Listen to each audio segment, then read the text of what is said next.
I'll feed anybody, but I'm not for everybody. My name is Chef Derrick Green, and I find people that have turned their life's experiences into ingredients they use to feed others. We're redefining soul food. These people have turned their adversities into their advantages. This is the Sauce of Life show, and let's go. Nehemiah Phillips, brother, welcome to the Sauce of Life. Thank you. Thank you. It's so good to see you. Likewise. Just so you know, the Sauce of Life is about people that have taken their life's experiences and turned those into ingredients that they now use to feed others.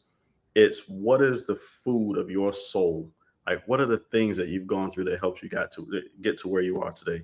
With that being said, Nehemiah, please introduce yourself to the world. Hello, my name is Nehemiah Phillips. So just starting from the beginning, I was born and raised Central Orlando, Florida, and my parents were both pastors. They were ex-Air Force.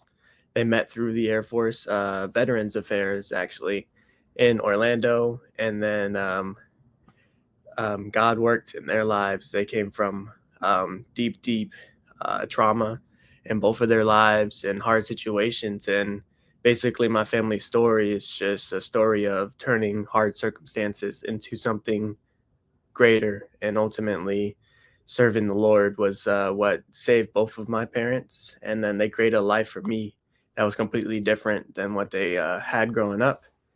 So you could see, like, growing up, my parents had one of the largest churches in Central Florida.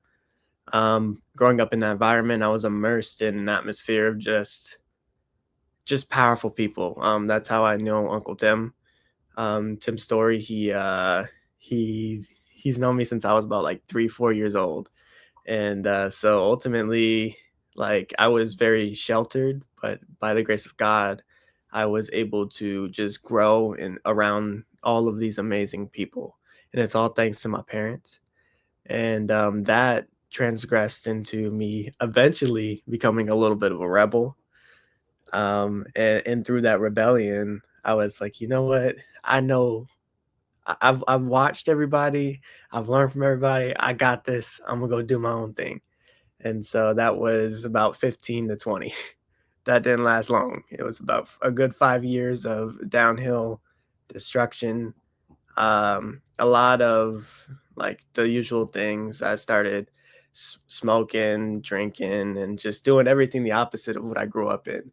And then eventually I started seeing my identity go away. I started losing who I was. Um, and it was about 2022. I was at the lowest mentally I had ever been. I ultimately was failing all of my classes in college. I ended up going to Embry-Riddle Aeronautical University, studying aeronautics with a minor in aviation safety. So like I'm supposed to be doing one thing, and to my parents I'm trending upwards, but in truth, in my life I was trending down. And so ultimately it was a very low point for me, but thankfully I was able to hit a reset, and through that reset, that's where I got to my primary core values, which I had to reestablish for myself. But if had I not gone through what I went through, I would not have had a clear understanding of this revelation. And that brings me to my revelation, of which I call the break free movement. And free is an acronym. It revolves around finding your purpose, renewing your mind, entering a new cycle, and engaging your courage. And I keep those core foundations in the center of my heart. And John 8:31 through 32 is one of the core verses that I continuously um, keep at the core of my heart. And is it all right if I read it? Oh, please. Yes, yes. So it reads, Then Jesus said to those Jews who believed him, If you abide in my word, you are my disciples indeed, and you shall know the truth, and the truth shall make you free.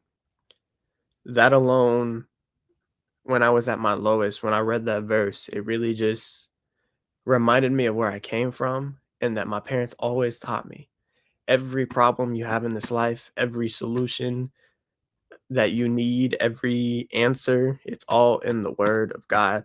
And so I spent almost all of 2023 just diving back into the word, renewing myself, changing the way I was thinking, and just simply putting God first. And then when I started serving at the Congregation Family for Stefan Eunaeus.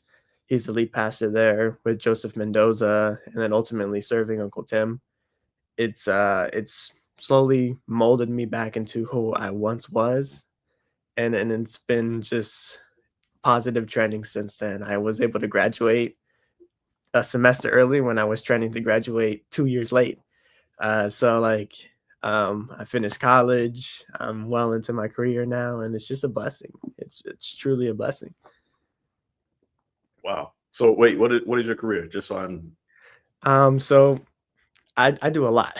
So right now I'm I do a lot of video production, so social media management and video production. So you'll see me running around church with a camera, and I'm just catching and capturing and then creating short form videos and reels.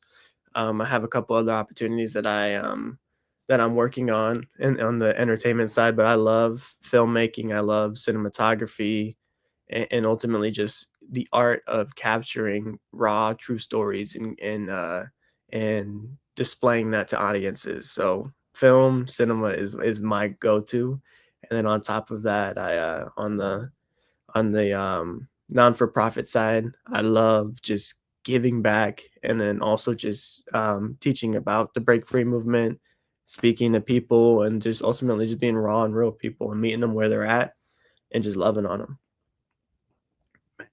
I appreciate you sharing all of that. I'm sitting here and I'm like, all right, dude.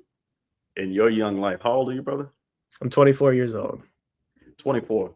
So I know you said it's a short period, but essentially that's about a fifth of your life, close to it, Yeah. where you were rebelling. Mhm. And it's amazing to me because every preacher's kid that I've known has at some point in their life had this rebellion, Mhm. right?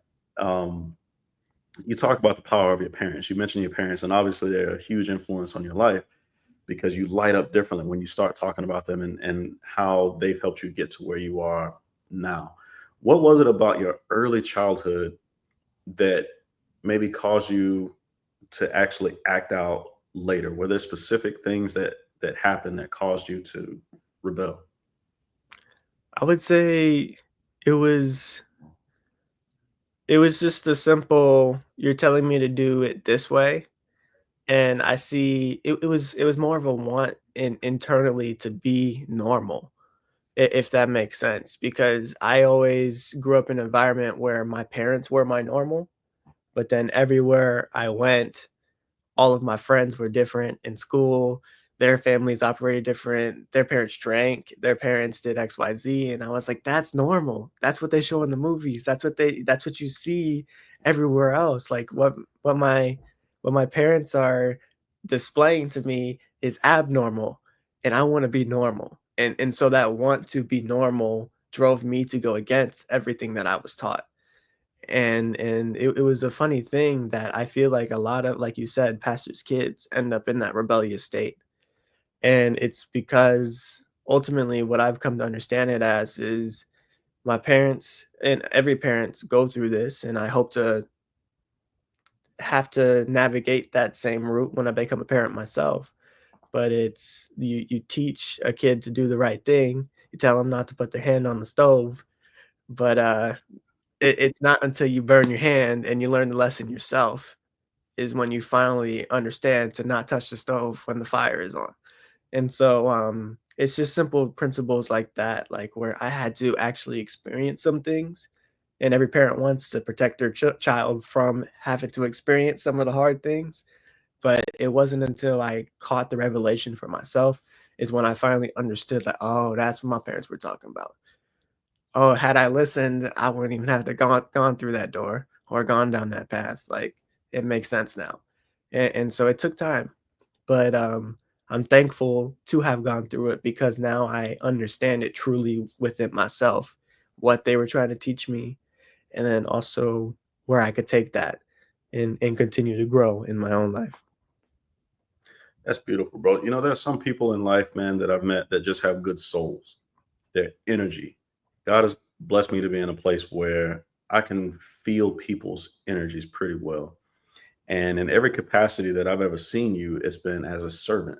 I've seen you helping people, helping, whether it's Tim's story or Joseph or Felicia or any of the helpers around that orbit, I've always just seen you as a person who's serving and serving with a smile. Where does that originate? That fact that you're a servant, that you want to give back. It was always just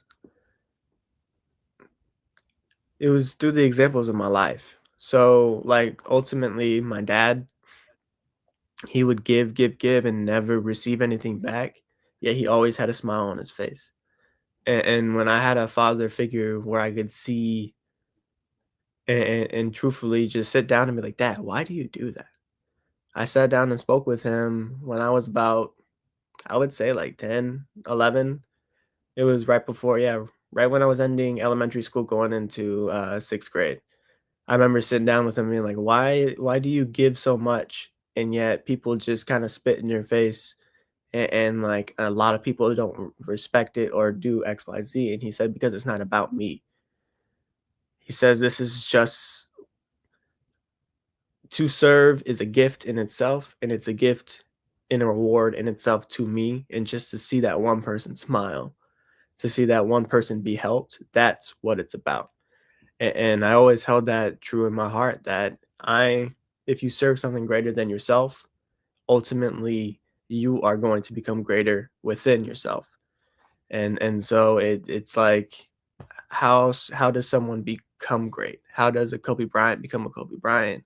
A Michael Jordan become a Michael Jordan, or a Robert Downey Jr. become who he became? He had to gather like-minded people, but also people who were better than himself.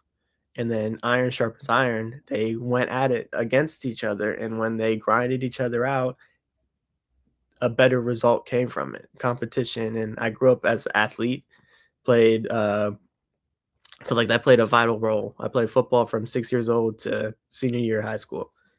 Um, and just having that heart of a champion, that want to be better, that constant drive. Okay, reshape myself, continue to perfect my craft.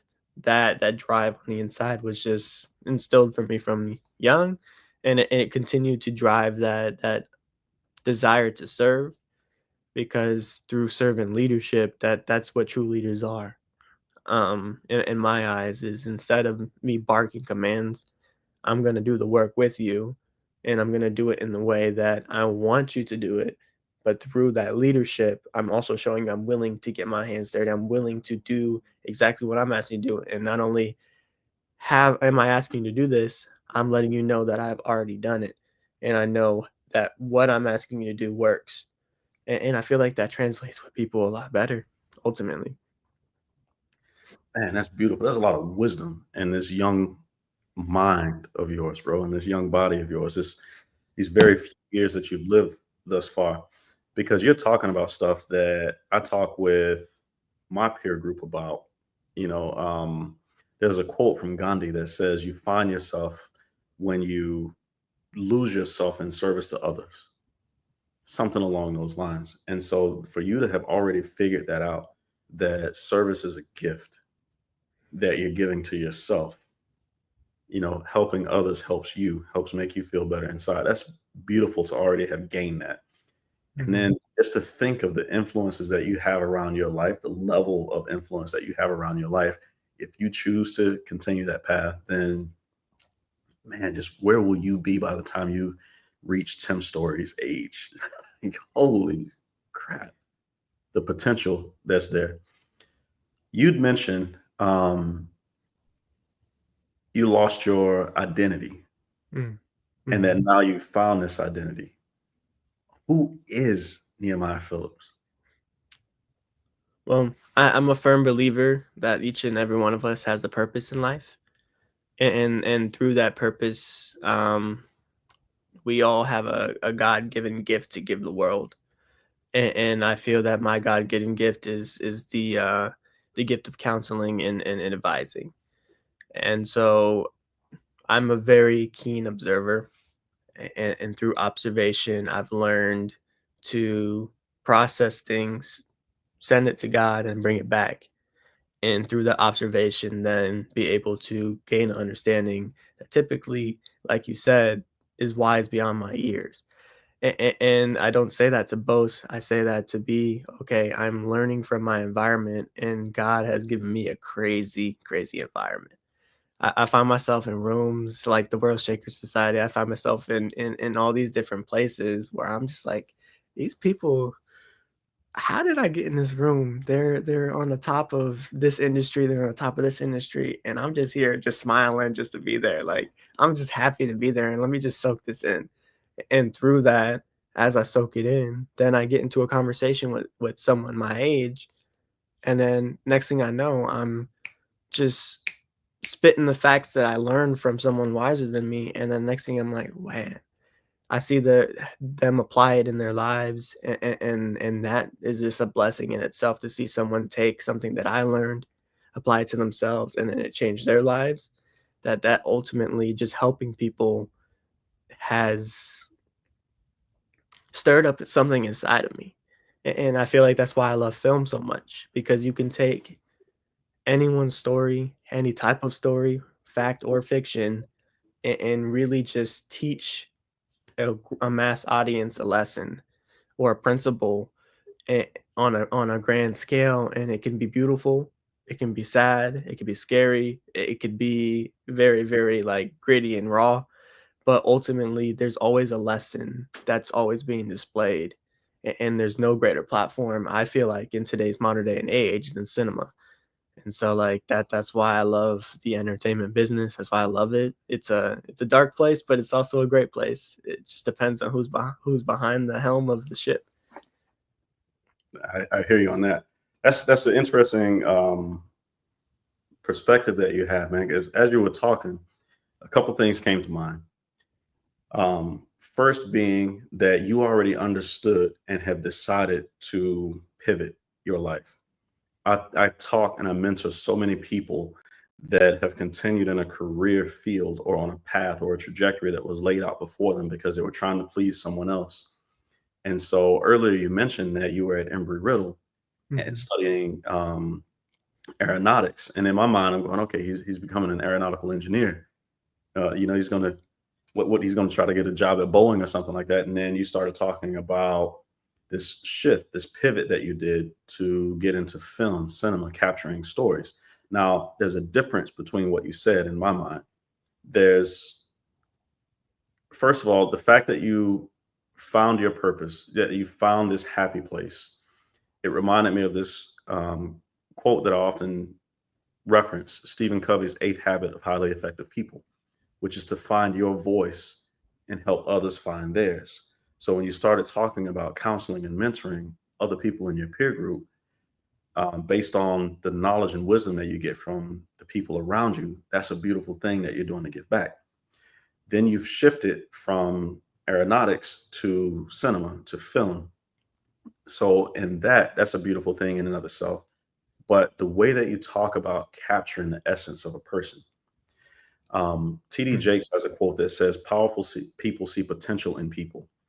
And I believe that the greatest influences ever, the journalists, the media personalities, the greatest pastors, preachers, whomever they are, they're the people that see potential in people and help those people see the potential in themselves. So that's so good. With all of that, the fact that you've decided to now go after your purpose and to help people see the potential in themselves, what does that do for you? You're talking about floating the ship. What does that do for you? Mm. That's such a good question. I'm gonna go back to the beginning of your question really fast. So like you said, I pivoted a lot.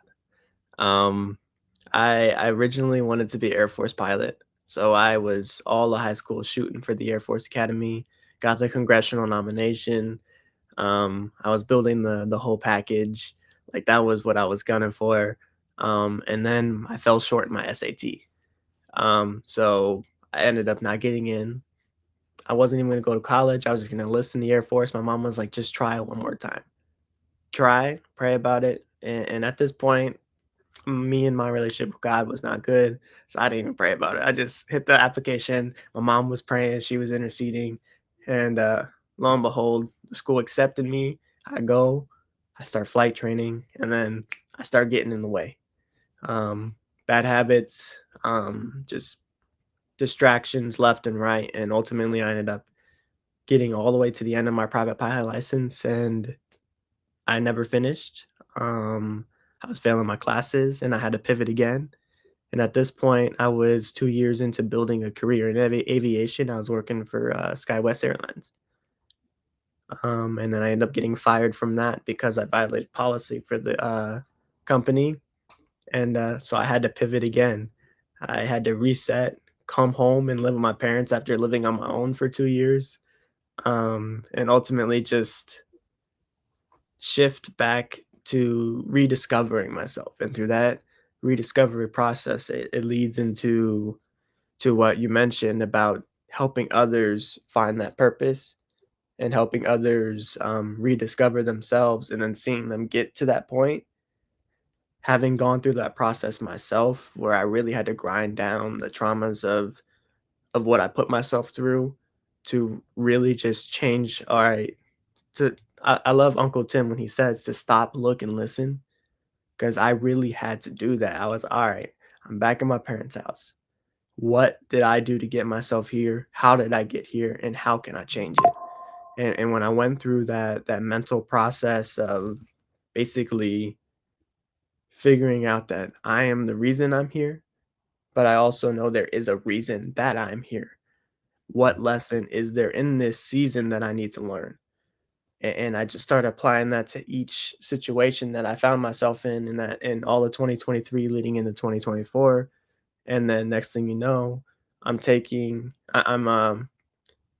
2023, end of 2023, I'm assisting my brother because he ended up going through some things, and we helped him get help. But through that, we connected with people in rehab houses that are going through just drug rehabilitation, alcohol abuse, and just all types of things, ex convicts. And so we ended up hosting in the beginning of 2024 these worship events and outreach events where we just highlighted everyone who was going through rehab, and ultimately just in that raw reconstruction phase, highlighting their talent, highlighting their gifts, and just seeing them shine through the pain that ultimately just lit like that. You know, that little light that's on the inside, that little kid.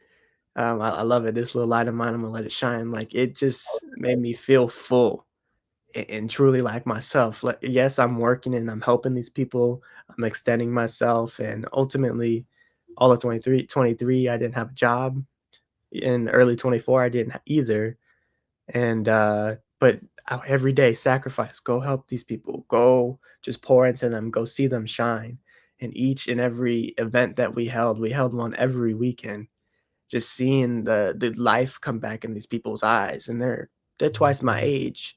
They're just kids younger than me that have been through absolute hell, and just to hear their stories, and then ultimately see them open themselves up in ways I've never seen people open up. That was everything, and that right there is like that's why you do it. It's not about me. It's about helping them. It's about helping people who actually need healing and need a change, because like it's very easy to be it's all about me. All right, I got my own problems. They could deal with that on their own time. Like it's very easy to be selfish, but when you truthfully look at other people and understand that they are human too, and that they have gone through some things, and you kind of think twice before you start wanting to telling somebody off that's acting rude at Walmart, or like someone cuts you off on the road. I guarantee you they had a reason to be driving aggressive, and there was a lot that they've been through in their life that made them who they are in that exact moment. And so to just truly see people with the compassion of Christ, that's what it's about. And I'm starting to actually see what I'm reading in this book in my life in front of me, and I'm like, oh, that's it. I get it. And I wasn't treating people well before, but I can do it now. Yeah, And that shifted everything inside of me. bro. There's so much wisdom that you've already packed in this short interview. And that's the beauty of who you are. For a person that can recognize the greatness that exists within you, because you can recognize the greatness that exists in others, and you seek to bring that out. That thing that you said about let it shine. And I just want to add, let it shine, let it shine, let it shine. You know, that's a beautiful place to be. It seems that you truly embody this concept that you came up with, I believe you said Stefan helped you, but breaking free. If you don't mind, let's go into breaking free a little bit. And I do want to come back to the passage that you read from John later. So if I don't remember, I just want to let you know that I do want to come back before this interview is over. But breaking free, you said the F was for Finding your purpose. okay, finding your purpose. Talk to me about finding your purpose a little bit. So it all starts with identity and who you are. If you don't know who you are, how can you know where you're going, what you're gonna do, where you and ultimately to know who you are, you have to figure out, okay, where am I from? Why am I here? Like, the who, what, why, when, the interview questions that develop a story. What is your story? What is your life story? And what can you do with it? Because I feel like each and every one of us are born with different talents, with different gifts, and that's God given, and nobody can take that from us. But at an early age, we're taught we have to pick a lane, we have to choose what we're gonna do, and we got to stick to it, even if it's not what you wanted to be when you were a little kid. I honestly think most of the time the seeds of who we are is planted in us when we were born, and especially when we're that little kid. And that's why I always love that passage that in in Matthew, Luke, and John, where they ask the disciples come to Jesus and they're like, "Who is the greatest in the kingdom?" And he pulls a child up to him and he says, "Unless you make yourself like this child, no one's greater than this." And he's very adamant about pointing out that child, because that child, that raw version of who you are, that truthfully is who everyone is.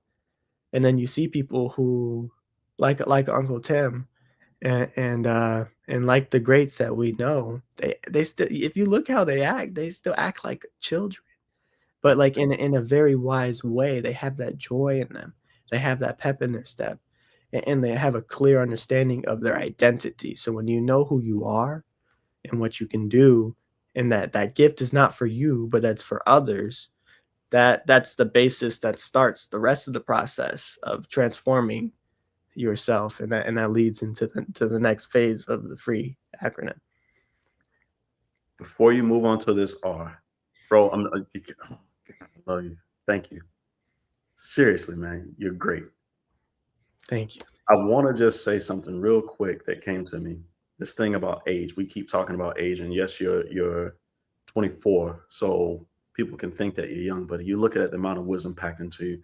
And I just want to say, bro, your age is almost irrelevant when you think about, the birth of a child changes so many lives on this Mm, planet, right?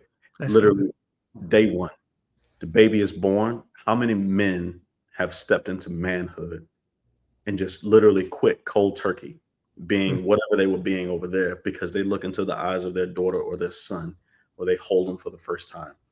How many women realize they're pregnant and their life changes like this? That's no more going out, no more clubbing, no more drinking, no more drugs, no more da, da, da, da, da. And they become a completely different person based on this thing inside of them that hasn't even been born yet. So to be 24 and looking at yourself as if you don't have that huge impact, like no, no, no, no, no, no, no. That impact begins at conception and understanding that you exist, and it changes lives. So age is kind of irrelevant there. But anyway, that's just a little set aside thing I did that Love came to that. me while you're talking, man. That's All right. so good. I love it. I love it. This R, you said that leads into the next phase of it. And I want Yes. to Yes. summarizing what you just said essentially. I don't need to summarize. Go back and listen to the wisdom of this man's words. Don't let me take away from that. Sorry, brother. Your R. It's renew your mind. The process of renewal is a beautiful thing. And that brings me back to the very first words Jesus spoke publicly, and it was repent. And people, honestly, that word of repentance has been abused in various religions, and a lot of people have a negative connotation to the word repent.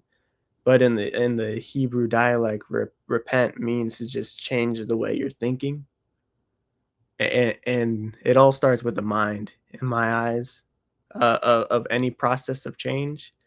If you can fix what's going on in here, and to think with what Uncle Tim always taught me was a positive life lens instead of a negative life lens. And you hear like a glass half empty or a glass half full type of perspective. We hear that a lot in the different forms of wisdom, but it's very true principle that the way the way you think comes from the heart, and from what is in your heart goes to your mind, and from what your mind comes out of your mouth, and then what you speak ultimately comes to pass. So it all starts with what you're thinking about and renewing. So if you're pouring nonsense into your mind, like just doom scrolling on Instagram, which I catch myself doing quite often, and I'm like, you know what, let me put it down, and let Yeah. me pick up a book and read. Let me go on YouTube and learn a new skill. And then when you're in a development state where you're willing to learn and be that student again, that's when you start soaking in different knowledge. When you get yourself in different rooms full of wisdom, and you're constantly just like, oh wow, their perspective on life is completely different than mine. What nuggets can I pull from that and apply it to me? And that application starts to just simply change how you think. And the next thing you know, you're quoting scripture on the daily. Next thing you know, you're quoting Nelson Mandela. You're quoting like all these great leaders, and their wisdom is now in you. And then you can extend that wisdom in all aspects of your life, and you start seeing your life change.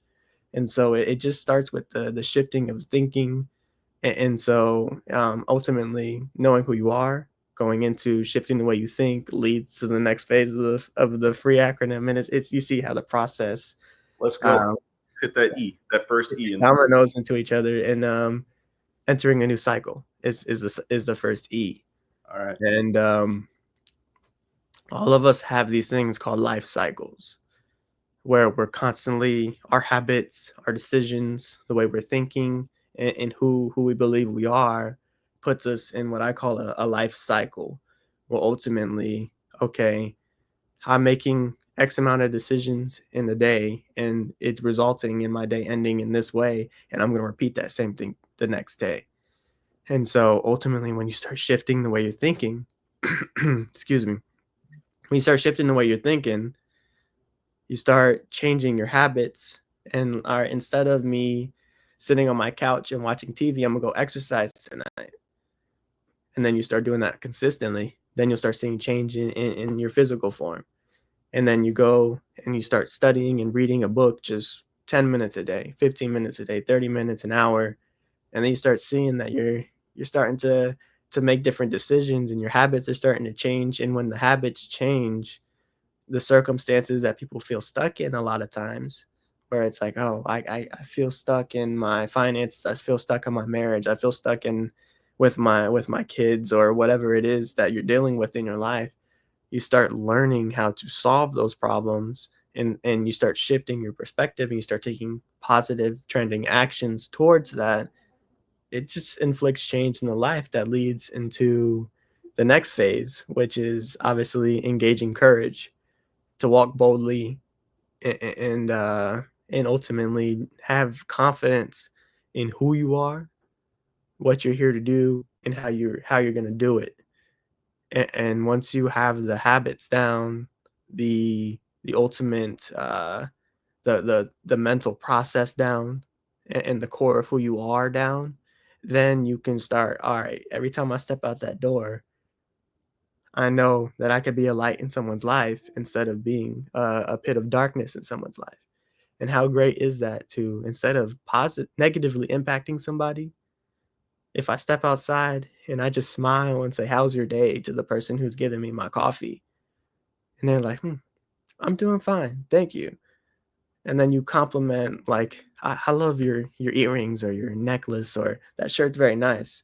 Like, just being a genuinely good person and spreading positivity instead of negativity, that that light alone is gonna trigger something. It's just human nature. We respond to good, but we also respond to the bad. And it's like, who do you want to display every time you go out? But you gotta fix these processes within yourself first, and then you walk with the courage of who you are, where you're going, and ultimately why you're doing it. And when you have all those down packed, nobody can stop you. And then we see that in people every day. Like, we all the beautiful role models we have, I guarantee you they went through an incubation process. They went through a process where they had to break themselves down and build themselves up, and none of them are perfect people. And they're constantly good. They're gonna make mistakes. But we see people bashing celebrities all the time. We see people bashing pro athletes, and it's like, we gotta remember they're human too. And ultimately, at the end of the day, they may be wise on XYZ, but you don't know what's going on in the back end. You don't know Right. what people are dealing with, and we all deal with all these amazing and dark things sometimes. But at the end of the day, getting through those processes and changing the habits and changing the cycles, it just leads into something beautiful that then gets poured into other people, which ultimately, like I was saying before, is my ultimate goal, is to help impact people. And when I'm able to do that, I know, okay, everything I'm saying to you, I've applied to myself tenfold, and I know that it works. Otherwise, I wouldn't be saying it to you. And I pray that you obtain at least 1% of what I'm giving you, because if you do that, my job's done. The rest is in their hands, and it's beautiful. It is, man. Life is beautiful, bro. And this whole process, this journey that you're on, and that's what you described there with breaking free.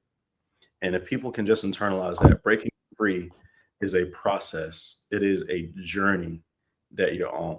So finding your purpose in and of itself is a journey. It's a step along the way. Renewing your mind.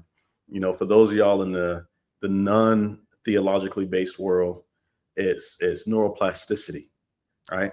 The rewiring of your synapses and how you can do this. Entering a new cycle of life and understanding that life never stops. It is always moving, always changing, always evolving. And if you're trying to stand still, you're literally deteriorating because you're not moving forward with the speed of life. And then engaging courage.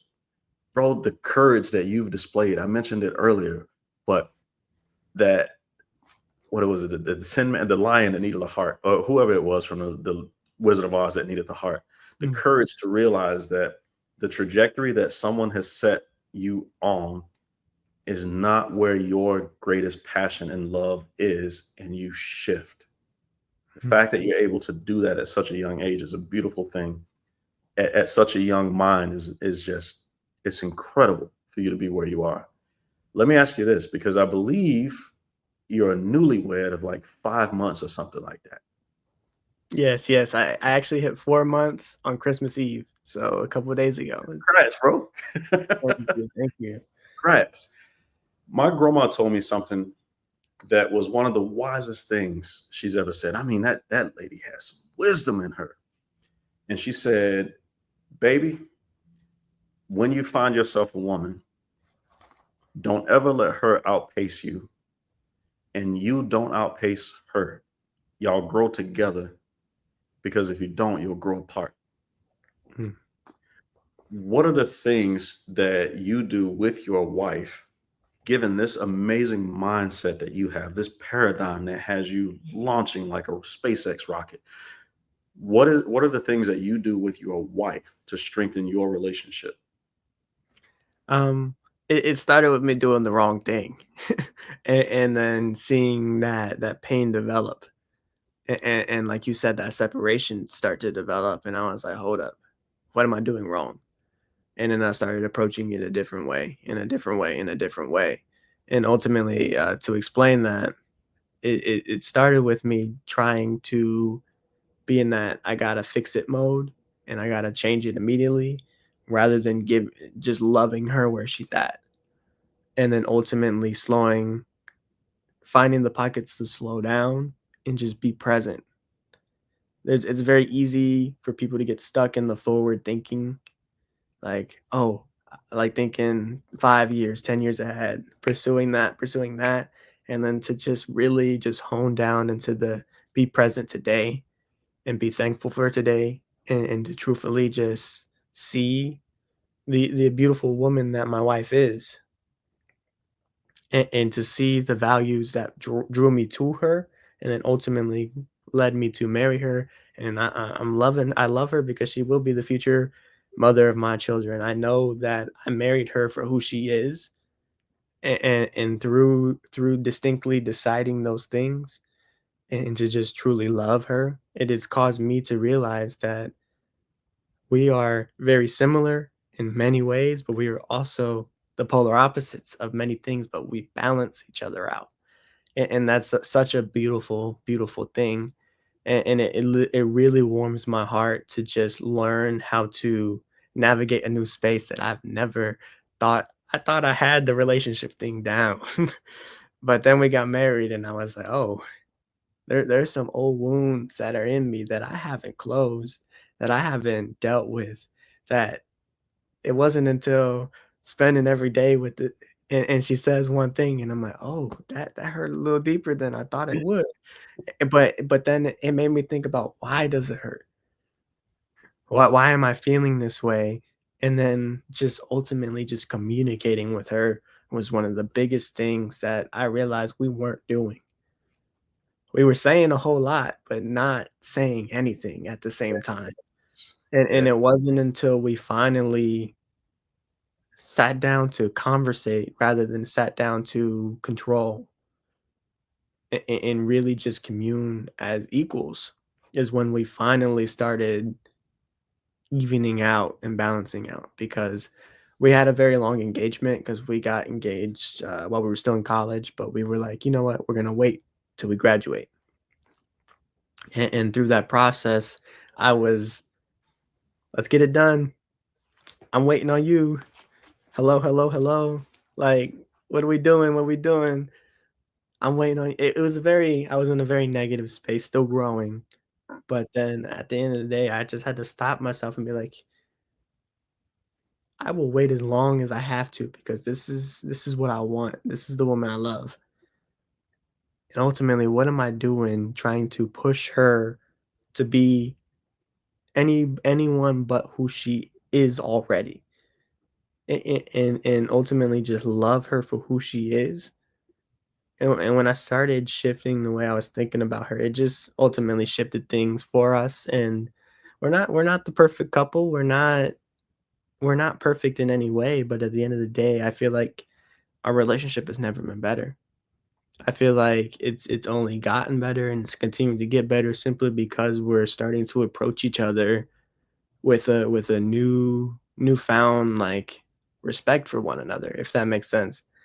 Like, Well, where like when we were engaged and when we were a couple, it was a very different dynamic than what we have now.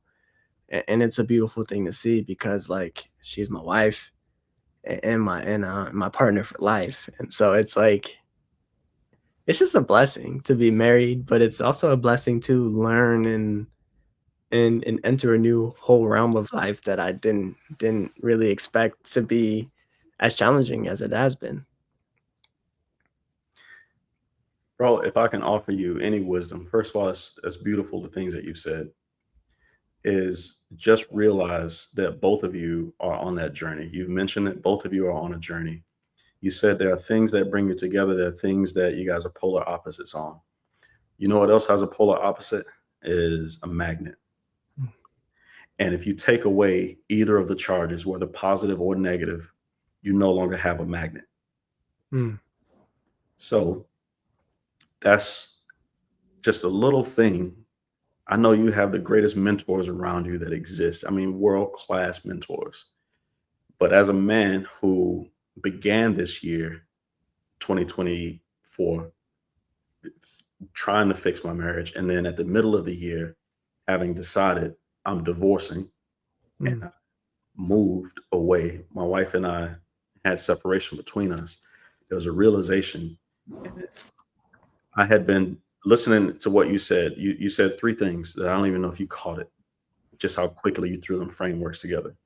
You said you're getting to the place where you're trying to converse versus trying to control so that you can commune. And one of my mentors is a guy named Myron Golden. And he Oh, has nice. this saying. Myron says, the problem with communication is that you think it happened.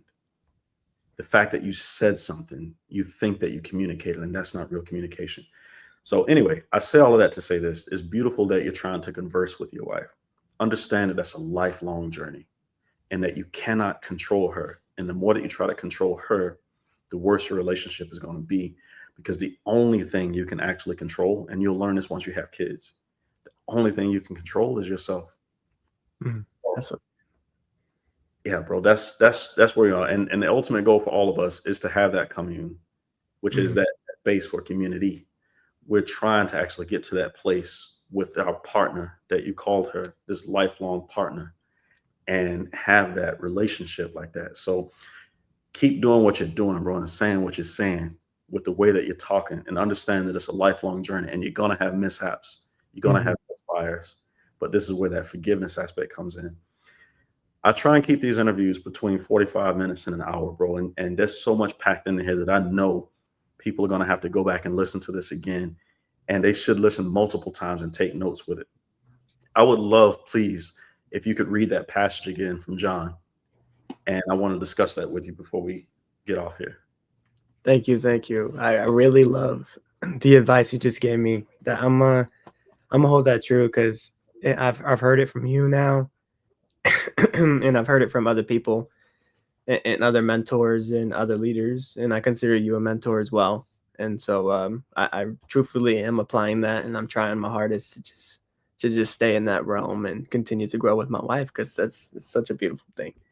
But the verse is John 8:31 through 32. And it's titled "The Truth Shall Make You Free," and it says, "Then Jesus said to those Jews who believed him, 'If you abide in my word, you are my disciples indeed, and you shall know the truth, and the truth shall make you free.'" I love Now, that. what caught me in that, I was raised Southern Baptist, right? I've heard so many different variations of the Bible, and I'm not a religious person. I've never read the Bible cover to cover in my life. I'm deeply spiritual. I talk to God on a daily basis and have been doing so since I was a child. I have never heard that passage read where the word was, the truth shall make you free. I have always heard it as the truth shall set you free. And the first real note that I took over here is make versus set. And I just want to share something with you and get your take on it. Right next to that, I wrote that is something that when someone says the truth shall make you free, right? To me, that feels like something that I can control. It feels like something that once I accept the truth, I can actually free myself. Whereas when something sets you free, this means that you're caged. Something else outside of you is controlling it.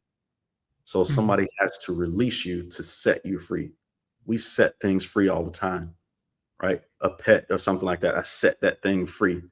whatever. I could be completely wrong. I'm just saying where my brain went with that. And I would love to hear your take on that. It's a perspective of captivity. Like like what are you serving and who is controlling you? When you have the mindset that you are being controlled, it ultimately it makes you operate different.